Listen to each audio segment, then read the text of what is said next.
Hello दोस्तों, welcome to my YouTube channel. मेरा नाम है आदित्य और बाय प्रोफेशन मैं एक नर्स हूँ। मेरे इस यूट्यूब चैनल पे रोज एक नया वीडियो आता है जो कि मेडिकल फील्ड का एक टॉपिक रहता है जिसका मैं फुल इंफॉर्मेशन देने की कोशिश करता हूँ। सो मेक श्योर आपने मेरे चैनल को सब्सक्राइब किया हो और नोटिफिकेशन बेल आइकॉन को प्रेस किया हो। तो आज का टॉपिक है स्टेरिलाइजेशन।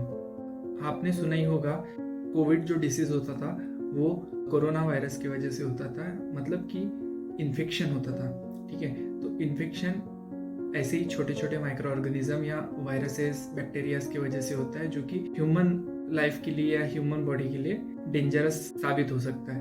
आपने ध्यान दिया होगा कि हम सैनिटाइजर का यूज करते थे ताकि वो जो सरफेस रहे वो फ्री ऑफ वायरसेस या माइक्रो ऑर्गेनिज्म हो जाए। सो जहाँ पे मेडिकल फील्ड आती है वहाँ पे हजारों माइक्रो ऑर्गेनिजम्स रहेंगे, ये तो आपको नो डाउटली पता ही होगा।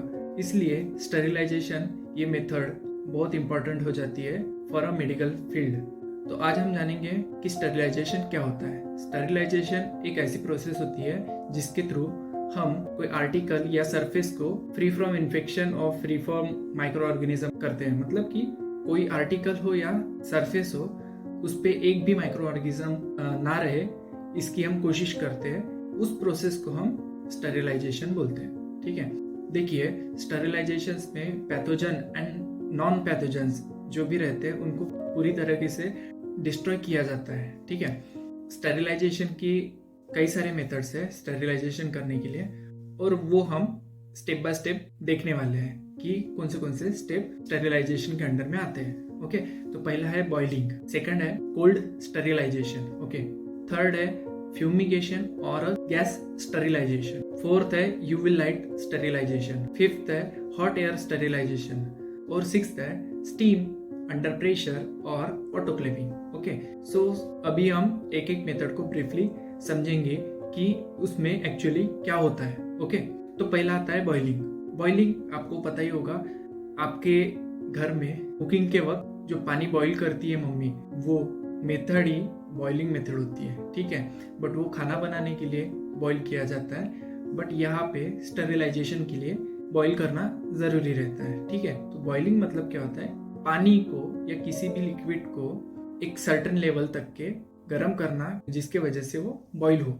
इस 10 मिनट में मोस्ट ऑफ द पैथोजेंस जो है वो मर जाते हैं। सो इस मेथड के कुछ एडवांटेजेस है और कुछ डिसएडवांटेजेस भी है। तो एडवांटेजेस ऐसा है कि ये मेथड इकोनॉमिकली चीपर होने के साथ साथ सभी के घर में हम यूज कर सकते हैं, और जब कभी अदर मेथड ऑफ स्टेरिलाइजेशन नहीं रहा तो हम इस मेथड का यूज करके आर्टिकल्स स्टेराइल कर सकते हैं। बट इसका डिसएडवांटेज भी है, जैसे कि कुछ वायरसेस और स्पोर्स ऐसे रहते हैं जो कि बॉइलिंग को भी रेजिस्ट कर लेते हैं। ठीक है, मतलब वो मरते नहीं है।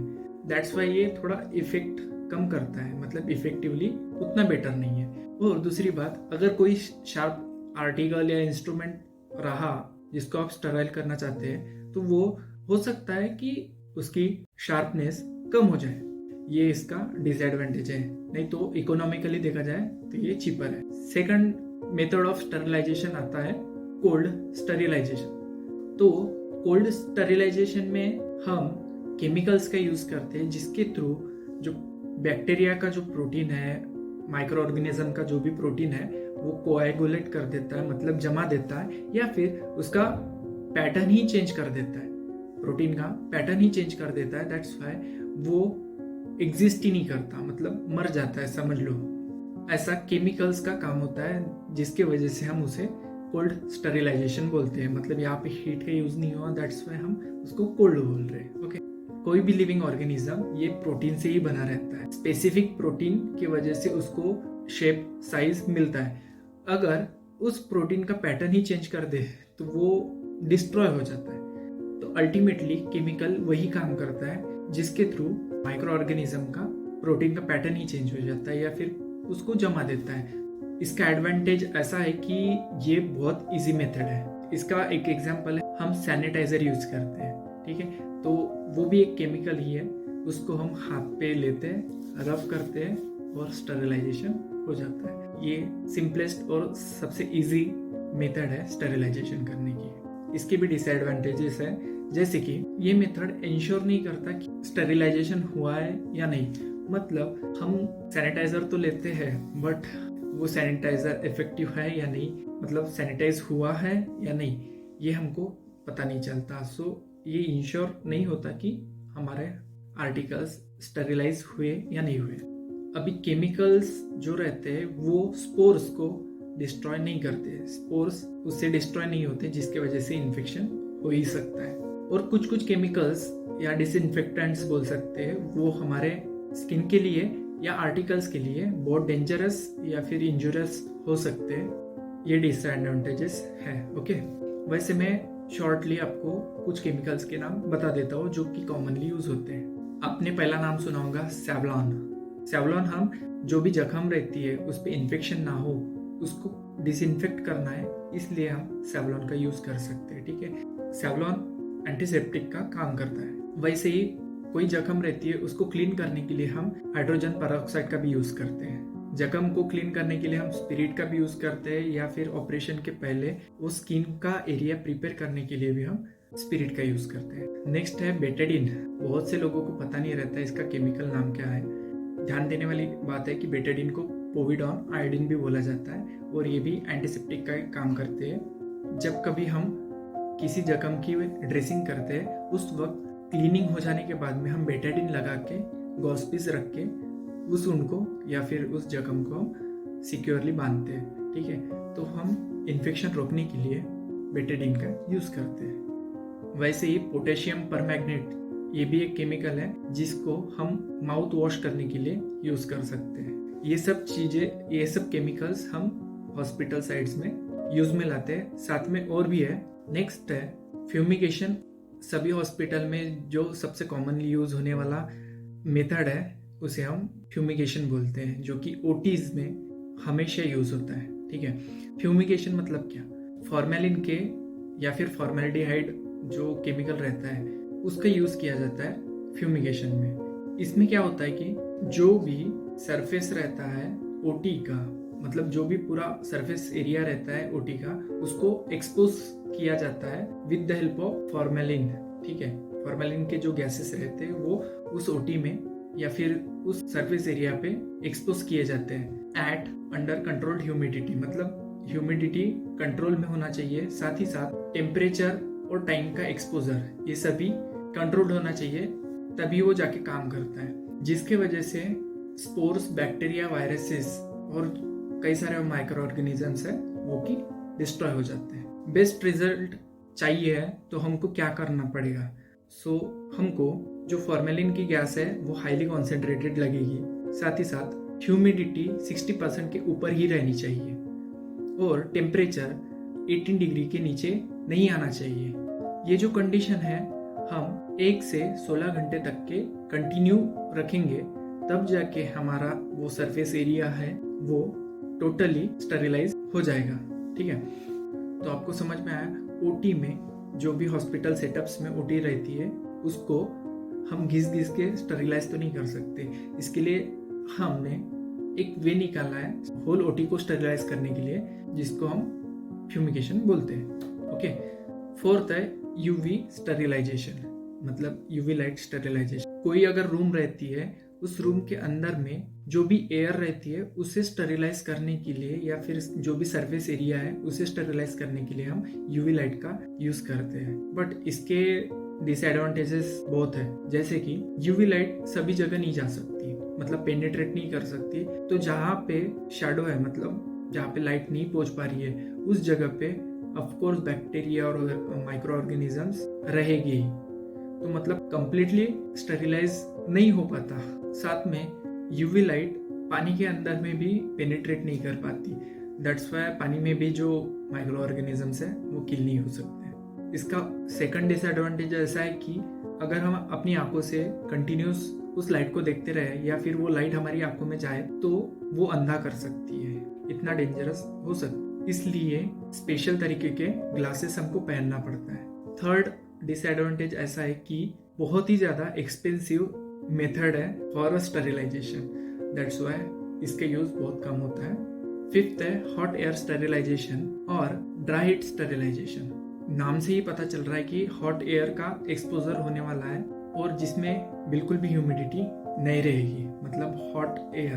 ओके, तो ऐसी मेथड हम सिर्फ लंबर पंचर वाली नीडल्स या फिर स्टीलेट या ग्लास की सिरिंजेस रहते हैं उनको स्टरलाइज करने के लिए यूज करते हैं। ये ज़्यादा यूज होने वाली मेथड नहीं है, बिकॉज जो भी आर्टिकल्स है या जो भी कपड़े का बना हुआ ऑब्जेक्ट है उसको ये हीट खराब कर सकती है, दैट्स वाई ये यूज नहीं होती। So last method of sterilization है ऑटोक्लेविंग और स्टीम अंडर प्रेशर स्टरलाइजेशन, हम उसे बोल सकते हैं। जैसे कि नाम से ही पता चल रहा है कि स्टीम अंडर प्रेशर, मतलब हम स्टीम को एक प्रेशर में भेजते हैं फॉर द स्टरलाइजेशन। ऑटोक्लेविंग ये प्रोसेस बहुत ही वाइडली यूज होती है हॉस्पिटल्स में, जो कि सारे माइक्रो ऑर्गेनिजम्स को किल कर देती है। इसलिए कम खर्चे में सबसे अच्छी जो मेथड है वो है ऑटोक्लेविंग मेथड।